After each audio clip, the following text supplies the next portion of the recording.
விஜய் டிவியில் ஒளிபரப்பாகி வரும் அழகி அழகு சீரியல்ல ரேவதி கேரக்டர்ல நடிச்சு ரசிகர்களின் மனதை கவர்ந்தவங்க தான் சுனிதா தாமஸ்.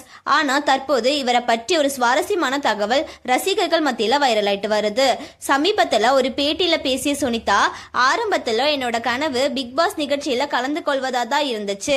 அதற்காக நான் பல வாய்ப்புகளை தேடி வந்ததாகவும், அப்போது பிரவீன் பென்னட் உங்களை ஒரு சீரியலை அறிமுகப்படுத்துற, அதன் மூலம் நல்ல ஒரு அடையாளம் கிடைக்கும், அதுக்கப்புறமா பிக் பாஸ் நிகழ்ச்சிகளை கலந்துக்கோங்க அப்படின்னு சொல்லி ஒரு ஆலோசனை சொன்னதாக கூறியிருந்தாங்க. அதன் பிறகுதான் சுனிதா அழகு அழகு சீரியல்ல ரேவதி கதாபாத்திரம் கிடைச்சது.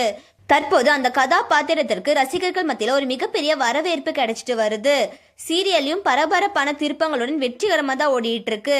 இது குறித்து பேசிய சுனிதா, தற்போது எனக்கு ரசிகர்களிடம் இருந்து கிடைக்கும் அன்பும் ஆதரவும் மிகவும் மகிழ்ச்சியா இருக்கு. அதனால இப்போது பிக் பாஸ்க்கு செல்வதை விட அழகு அழகு சீரியலை தொடர விரும்புறேன் அப்படின்னு சொல்லியிருக்காங்க. அதே நேரத்துல தனது வாழ்க்கையில சந்தித்த கசப்பான அனுபவங்களையும் பகிர்ந்திருக்காங்க.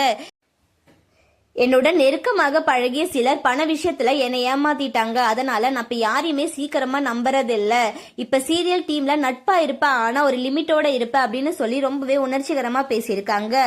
ஒரு சாதாரண நடிகையாக ஆரம்பிச்சு இப்ப ரசிகர்கள் மத்தியில ரொம்பவே ஃபேமஸ் ஆகி மக்கள் மனசுல இடம் பிடிச்ச சுனிதாவின் இந்த பயணம் பத்தி நீங்க என்ன நினைக்கிறீங்க அப்படின்னு சொல்லி கமெண்ட்ல சொல்லுங்க. அது மட்டும் இல்லாம உங்களுக்கு சுனிதா தாமஸ் பிடிக்குமா? அவர் பிக் பாஸ்ல கலந்துக்கிட்டா நீங்க சப்போர்ட் பண்ணுவீங்களா? இல்ல அவங்க அழகி அழகு சீரியல்ல ரேவதி கேரக்டர்லயே கண்டினியூ பண்ணட்டுமா அப்படின்னு நீங்க என்ன நினைக்கிறீங்க அப்படின்னு சொல்லி உங்களோட கருத்துக்களை கமெண்ட்ல சொல்லுங்க. மேலும் இந்த மாதிரியான அப்டேட்ஸ்க்கு நம்மளோட சேனலை சப்ஸ்கிரைப் பண்ணிக்கோங்க.